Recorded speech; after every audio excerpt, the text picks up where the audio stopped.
like that. Okay. Let's have words. First of all, congratulations on a great performance in this film. Oh, thank you. And by far, I think you have the best name, best character name. Do you not It's think great. so? Professor Flitwick, you mean? Yes, of course. And he was named actually after a station in the UK, and so that's where the name comes from. Yes, Professor Flitwick, or Flitwick, some people say. What is it about these films, Warwick, that keep us coming back for more and more? We just can't get enough of them, and the books. Well, I think everybody would like to think there is a little bit of magic in the world, you know, and it's just a nice thought to think, well, perhaps there is a possibility that this could happen. And I think we go into the movie theaters and we sit down and we then believe, and it's just lovely, I think. And people want to escape now, you know. It's all very well these big action movies, but you know, you can kind of almost see that when we watch the news nowadays. So let's go in and just go into another world and escape from that. I completely agree with you. Okay, I have to ask you about the kids, because you've known them since they were like, what, you know, very small.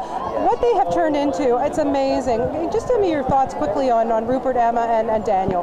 Well, yeah, I keep calling them the kids as well, forgetting they're now young adults. But, well, for example, I was as tall as Daniel on the first movie, and now he towers over me. But they, on the first film, were just wonderful, sort of sweet, very professional kids, and now they are just as professional and just as kind of unaffected by all of this. I mean, they are just who they were, and that's what's so wonderful. You know, Daniel has just taken it on board, and he just takes it in his stride, everything, and he's just the kind of fantastic young guy that he always was, you know. So, you know, it's really a tribute to them to kind of remain so level-headed through all of this. And their parents.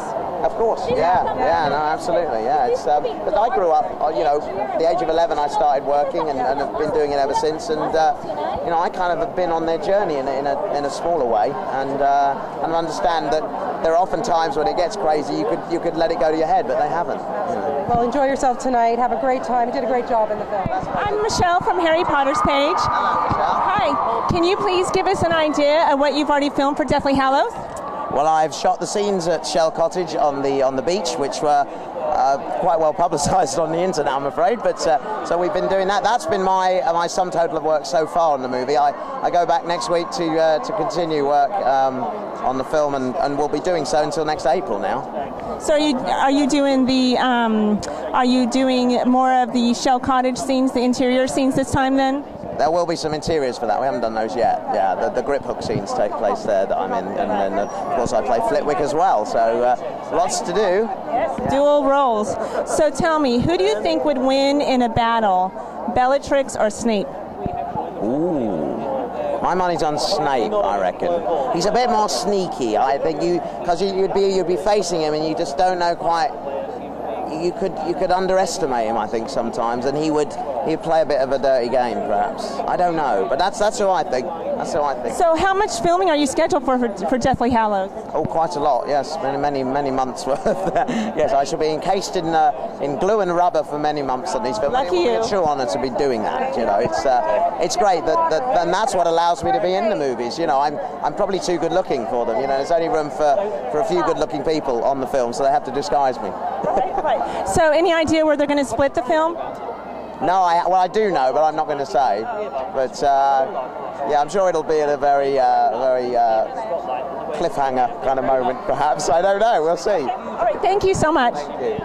Hello there. I'm on University Network, and Willow is one of my favorite films going on, so it's kind of an honor to meet you today. Thank you. It's very nice to meet you. I would shake your hand if you didn't have a microphone. I know. Thank you. 2 hands, better than 1. So, you've been a professor in Hogwarts for many years, and there's new professors coming on every single year. Is there a hazing process that goes on for these newbies? Is there a hazing process? A hazing? What do you mean by that exactly? You know, give them a little runaround, play tricks on them. Oh, okay.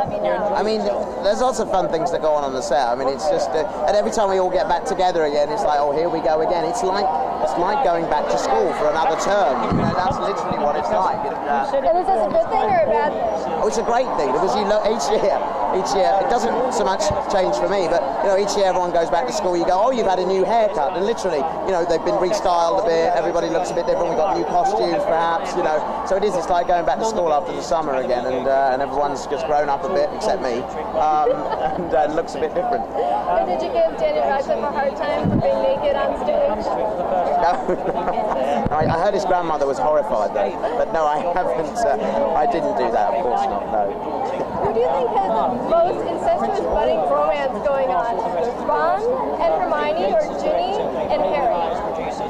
Well, yeah, they're interested to compare the two. I mean, what's the more interesting? I think the more unlikely one to me, as a kind of reader of the books, was the Ron and Hermione kind of.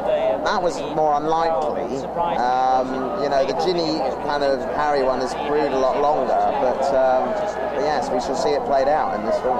It's a very awkward. It's about awkward teenage romances going on. Was it really funny to watch them go through the growing pains? Oh, it is great, and Rupert plays that so wonderfully. Anyway, there is a certain awkwardness about him, and I suppose then in turn his character, and it's just so wonderful seeing him play those moments. He's the most sort of beautiful, sort of naturalistic sort of actor. Anyway, and it just kind of happens, and it's great to watch. Yeah. Thank you very much. Thank you. It's a pleasure to meet you. Thank you.